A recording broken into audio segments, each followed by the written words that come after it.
delle politiche di aiuto e di sostegno ai nostri clienti interni ed esterni, gli studenti, il personale tecnico amministrativo e i docenti che operano all'interno dell'università, dando nel contempo un servizio al territorio importante.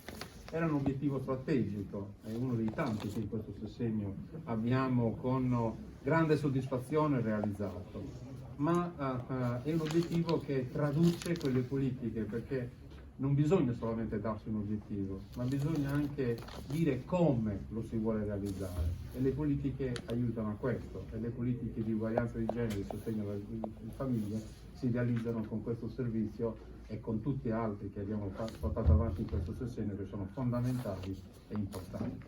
Colgo l'occasione per ringraziare tutta la struttura, perché dietro queste cose che noi vediamo oggi c'è un lavoro enorme, di una difficoltà enorme. Oggi c'è su tutti i giornali quello che si può fare con gli appalti, addirittura a parte dall'ANAC, dall'antitrust, una serie di richieste sulla semplificazione del codice degli appalti. Noi, nonostante tutto, con il cambio da un decreto legislativo all'altro non ci siamo bloccati.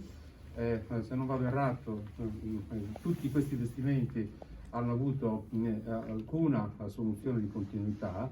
Nel 2016 entrava in vigore il decreto il 19 di aprile, e noi il 20 di aprile siamo partiti con una nuova gara. Cioè, vuol dire che